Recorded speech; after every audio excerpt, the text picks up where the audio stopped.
Hello, magandang gabi po sa ating mahal na Sagittarius. Lola Baby from Belgium, bibigyan ko kayo ng reading for the 4th day of October hanggang 11th day of October. Yan ha. So, salamat ng marami sa inyong subscribe, likes, comments. Kung kayo'y mga cross-watchers, yan, napapadaan, salamat po ng marami, welcome po. This is a general reading, hindi po ito personal or one-on-one. So, gagamit ang Lola Baby ng 4 na tarot decks. Yan ha. Titingnan natin saan tayo dadalhin ng tarot ninyo ha, ng reading na ito, saang aspects ng buhay ninyo. Yan. Okay? Tingnan natin ha. So magsisimula ako, mayroong manood or wala. Meron ditong the Seven of Cups, it's about emotions. The Ace of Pentacles, it's about stability. The Six of Pentacles, yan. Friendship, yan. Sino ito? Yan ha. Kumbaga dito yung tinatawag na maaring this weekend, yan. Okay? Meron ditong, it's like friends, okay? A banding-banding, makikipag-banding sa kanilang mga friends with the energy of Taurus, Virgo, and the Capricorn. Ana? Okay. So, maaari ito yung tinatawag mga friends, okay? You're going out with your friends. Yan ha, okay? Yan, over a cup of tea. Yan. Sinong pag-uusapan? Ba't may maliit doong tao? Okay? Siguro yung buhay-buhay. Ano, kumusta na ang buhay may asawa, di ba? It's like tinatawag banding-banding, BFF. So dito sa tinatawag na the Ace of Pentacles with the energy of Taurus, Capricorn, Virgo. Yan o. Ibig sabihin nito, yung tinatawag, namumukadkad, nagkakaroon ng growth. Yan ha. Pag-ibig man ito, pagkakaperahan man ito, trabaho man ito, service, career, yan o. Ibig sabihin yan, maganda, okay, gumaganda. Nagkakaroon ng magandang outcome, resulta. Yan ha, okay. So dito naman sa tinatawag, the Seven of Cups with the energy of Scorpio and Cancer. Yan o, maganda o. Ibig sabihin nito, makakamit na. Okay, halimbawa, makakamit na ang tagumpay. Makakamit na niya yung hinihintay niya. Di ba? Ano kang hinihintay? Halimbawa, visa. Okay, kung nag-apply ng lending sa bangko, yan o, ibig sabihin nito, i-release, magkakapera. Ayan o, kasi kumbaga dito may outcome, maganda. Okay, yan o, maganda ang tubo. Okay? So, kumbaga dito, yung tinatawag, for some of you, iba ng energy ito. It's like tinatawag, banding-banding sa mga kaibigan. Ha? O, the Six of Pentacles. Yan, maarte yung mga kasama sa trabaho, kung sino man yan. Pero dito, yung tinatawag na makakamit mo na. Yan ha? Okay. The Seven of Cups. Yan. Ipagkakaloob, it's like a rewards. May mga hinihintay ba kayo? Documents, trabaho, sagot sa halimbawa sabihin na natin through telephone, by mail. Yan yan masusungkit mo na yung bituin ha. Okay. So napakaganda, tingnan natin the second tarot cards. Ha? Okay. Ligyan natin ng tinatawag na clarity, ika-clarify natin itong the Seven of Cups. Yan. Okay. Oo. So kumbaga dito, for some of you, nabubugnot, okay, naiinip. Yan ha. Dahil kasi may hinihintay dito. Yan ha, hinihintay, napakaganda. Ibig sabihin nito, ito lang ang inaasahan nila. Okay? Yan, kaya dito nakikita yung tinatawag pagkainip. Okay? So, maaari ito, kumbaga dito, wala silang magawa. Okay? It's like tinatawag na hindi sila makakilos, hindi sila makaalis. Dahil kasi hinihintay nila ito, ito'y napakaganda. Yan na, napakaganda. Mukhang napakaganda. Okay? Sa tinatawag na October 4 to October 11. Yan ha? So ano ito? Yan tinatawag, the Ten of Cups. Diba? With the energy of Pisces, Scorpio, cancer. Yan. Kung ano man ito, ayan kung halimbawa ito tinatawag, baka ito hinihintay niya yung kanyang spouses. Di ba may mga uuwi? Ibig sabihin nito, magkakasama-sama na. Okay? Yan. Siguro ito excited na. Hindi na niya mahintay. Masyadong natatagalan na siya. Dahil kasi pumalo sa 10 of Cups. Okay? It's very, very emotional. Very, very emotional. Kumbaga dito yung nakikita, mataas ang height yung tinatawag na emosyon. Okay? So kung ano man niya sa 10 of Cups, yan ha, ibig sabihin nito, iinit uli ang bahay. Magkakaroon ng tinatawag na kaligayahan, graces, abundance. It's like the whole family ay magkakasama-sama. Okay? Baka ito'y napalayo. Yan ha, napalayo. Okay? So ano ito? Maaaring dito may mga anak uli ha. Yan ibig sabihin nito yung tinatawag nagko-conceive. Yan na, may nagko-conceive. Baka ito'y sinishare sa kanyang kaibigan. Kumbaga dito, baka dito sinishare niya, namimiss ko na asawa ko, dadating na. I-confirm nga natin itong tinatawag na 6 of Pentacles. Yan ha, okay. So dito, meron tinatawag na 2 of Swords, okay, with the Venus, under the planet Venus, itong Libra at saka Gemini, Aquarius, okay? Narito? The Venus, the Gemini, and the Mercury, and the Uranus. So, ibig sabihin nito, yung tinatawag communication, yan ha, ito ba'y kailangan, yan, kita mo, ito ba'y kailangan kong i-share? Mapapagkatiwalaan ko ba itong pagkikwentuhan ko? Ayan di ba? Yan ibig sabihin nito, heart-to-heart talk. Yan kaya pala lumabas itong 6 of Pentacles. It's like heart-to-heart talk. Yan ha? So, kumbaga dito, tingnan natin ha. Ay, sunod naman na energy ng another tarot. Sandali, ating tingnan ha. Yan. So, ano itong pagkabagot na ito naman? Yan ha? Sandali. Saan yung pagkabagot na yan? The Ace of Swords. Yan. Okay. So, kita mo dito, hindi na siya kumbaga dito nakikita ha, yung tinatawag pagkamakulit. Makulit, Yan ha? Makulit. Ibig sabihin nito, mahina ang pasensya, nababagalan ha? Okay?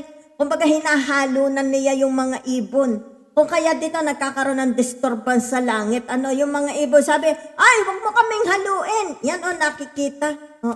Yan Kumbaga dito yung tinatawag makulit. Yan, siguro ito'y hindi makapaghintay ng tawag, siya ang tawag ng tawag. Okay? Kumbaga dito'y mag-intay. Sabi siguro sa kanya, intayin mo ang sagot sa email. Kumbaga siya mismo. Okay? Mayat maya na niyang kinulit. Yan ha.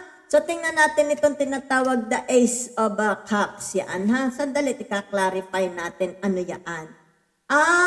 Okay. The 8 of Pentacles, yan. Ibig sabihin nito, it's about their profession. It's about their career. Yan. Ibig sabihin nito, merong tagumpay. Yan may malaking rewards or yung tinatawag bonus or yung tinatawag na wages up.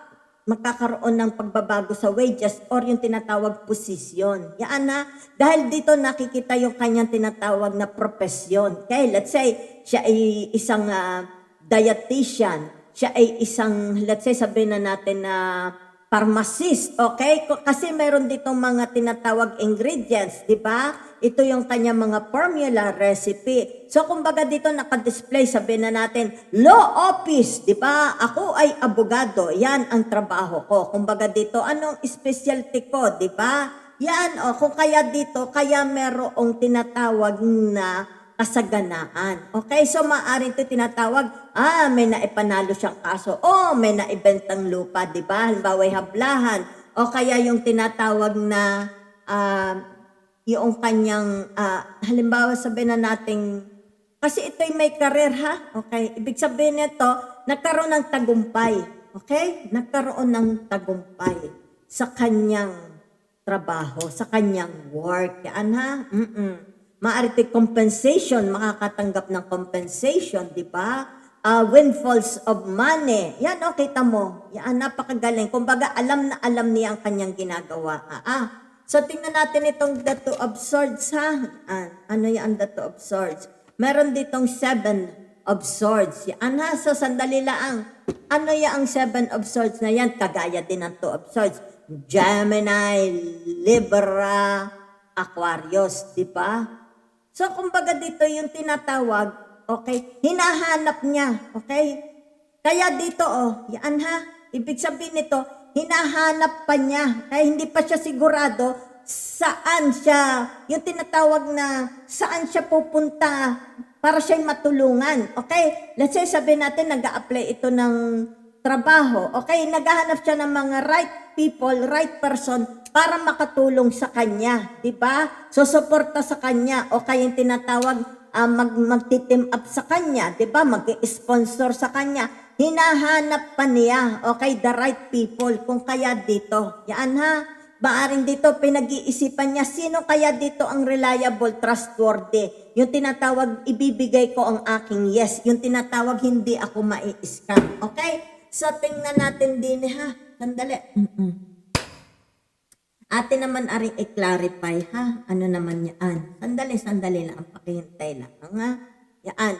Ano itong Ace of Swords? Yan na ba naman parang hinalo ang langit? Nagkuryente tuloy yung mga ibon. It's like tinatawag na ko, nagdaspalenghado na. Di ba? Yan Ay, nako, teka muna, bakit ga naman nag-reverse itong tinatawag na the moon? Yan ha? So magkakaroon dito ng pagkabalam. Magkakaroon dito ng tinatawag na disorientation. Magkakaroon dito ng tinatawag na, yung kumbaga dito'y hihina ang pasensya. It's like na parang mawawala ng pag-asa. Okay? Oo, sandali. Sa tinatawag na the moon. Yan ha? Oo. Sandali. Kaya pala din parang hinalo Sandali, ating i-confirm itong tinatawag the Eight of Pentacles, ha? Yan, ito the Eight of Pentacles. Yan, the Nine of Wands. Ano itong the Nine of Wands na ito? Okay. Ay, ito yung taong, yung tinatawag na, it's like calculus. It's like mathematician. It's like physician. Diba? Yan, dinidescribe itong taong ito, ha? Yung kanyang career. Yan, kita mo. It's like tinatawag na professor, di ba? Accountant, yan siya. Okay? Oo. So kung ano man yan, yun lang ang nakita ko ha. For some of you, kung ano man ito ha, yan. Kumbaga dito tinatawag siya ay isang, sabihin na natin na writer, di ba? An author, okay? Ano yan? Yan dinidescribe. Yan ha? Ano yan na the Nine of Wands, di ba? Ibig sabihin nito, mataas ang kaalaman, ang knowledge. Yan, kita mo, Very responsible siya sa kanyang trabaho, okay? Siguro ito tinatawag, ang dami namang trabaho, ang dami namang responsibilities. Kaya dito siguro, dito nakikita, yung kanyang emosyon, di ba? Kumbaga dito parang sumesemplang, hindi niya maintindihan kung gusto niya itong trabahong ito. Ayan, kasi nag-reverse hindi niya alam, gusto ko ba itong trabahong ito? Yan ha. So, tingnan natin ito tinatawag the Seven of Swords ha. Sandali. Yan. So, meron dito tinatawag the Four of Cups. Okay, with the energy of Cancer and a Pisces. Yan ha. So, ano ito? Hinahanap pa niya. Diba dito sabi ko sa inyo, hinahanap niya yung mga taong mapapagkatiwalaan niya. Mga taong tinatawag ka-level mind niya. Mga taong tinatawag na, halimbawa siya ay may negosyo, okay? O kaya naghahanap siya ng trabaho. Ibig sabihin nito, makakatulong para siya'y umunlad. Okay? So, kumbaga dito, tinatawag the Cancer, the Pisces, di ba? The Scorpio, Dine. Okay? Kung ano man ito, tinatawag na, sandali ha, okay? Nag-iisip, okay? Nag-iisip siya. So, kumbaga dito yung tinatawag na matagpuan sana niya, okay? Yung mga makakatulong sa kanya. Yan, okay? Kumbaga dito yung tinatawag, nababagalan siya, okay? It's like tinatawag, hanap siya ng hanap, paring apply ng apply, di ba? So, maring dito, hinahanap niya saan siya, okay? Saan siya dapat na lulugar, di ba? the right people, the right group. Yan o, kumbaga dito, hirap na hirap siyang makita, di ba? O kaya dito, ay ano ito, ibig sabihin nito, yung tinatawag na nasa loob siya ng bahay, okay? Oo. Maaari ito'y tinatawag nagdadasal. Okay, nagdadasal siya na sana siya'y tulungan. Yan, nasa sandalit ate, i-confirm itong the Four of Cups, ha? Yaan, oh. Yaan, so anong ibig sabihin nito? The Gemini. Yaan ha? Okay. So there is a possibility. Meron ha? Ibig sabihin nito, kung ano man itong damon, nag-reverse itong damon na ito, it will not take long. Yaan ha? Ibig sabihin lang nito, yung tinatawag, be more of. Yung tinatawag na maaring dito kailangan baka ito'y mahiyain. Okay? Baka ito'y mahiyaan. Itong Sagittarius na ito'y mahiyain. Kaya siguro lumabas itong tinatawag the lovers. Be more yung tinatawag na communicative. Yan ha. Be more attractive. Yan. Be more charming. Yan o, di ba? Kasi ang pag sinabi mong the Gemini, di ba? Ay the Mercury. Ay hindi the Mercury.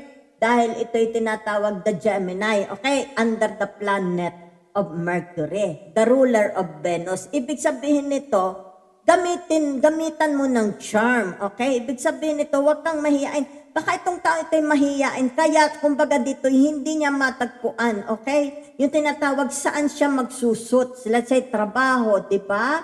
Kumbaga dito, yung tinatawag ay, matalino ito. Ngalaan dito, ibig sabihin, mahina ang diskarte. Yan, no?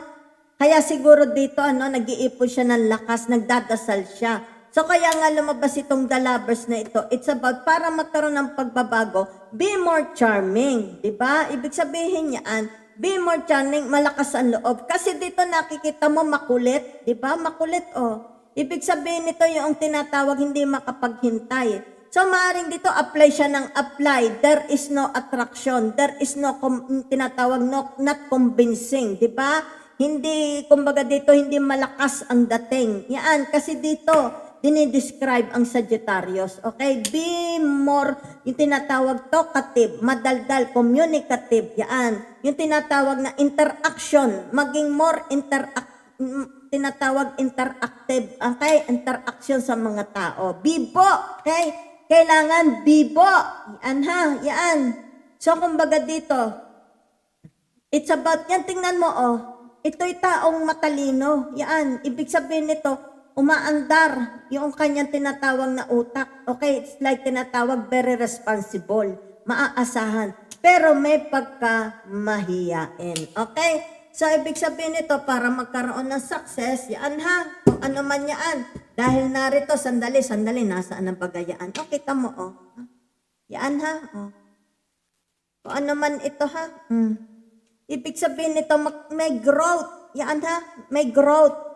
Ibig sabihin niyan ay yung tinatawag, halimbawa, you are applying for a job or yung tinatawag, naiinip ka na sa trabaho mo, sobrang bagal, magkakaroon. Yan na, magkakaroon. It's like tinatawag, be more creative. Be more yung tinatawag na modern. Yung tinatawag your mind, more advanced, di ba? Yan, oh. Yan, ha. So, for some of you, nakikita naman dito, maybe there is this weekend, it's about meeting with your, let's say, sabi natin mga friends, ito, kung sino man itong mga tao sa buhay nyo, ha? Yan. So, dito, ibig sabihin nito, what you are doing, yan ha, kita mo, oh, nagdadasal. Ito, it's about your work, it's about career, or it's about love relationship. Yan, magkakaroon ng tinatawag na abundance. Yan na. Yan na, it's written in the star, ha? Pero nakikita sa inyo yung tinatawag, madali kayong mabugnot. Mahina ang inyong pasensya, okay? May pagka-mahiyain pa din. Yung tinatawag na gusto naman niya yung tinatawag mag-adventure, di ba? Ngala ang nakikita dito, okay? May hindi ko alam, mahiyain ba kayo? Something like that, di ba? Oo. So be more, kaya ito lumabas, tinatawag na the Gemini, di ba? Sabi dito, be more talkative, communicative. Yan ha, be more open. It's about your intelligence. It's about your writing, yan, understanding, attracting, convincing. Yan ha. So thank you very much po.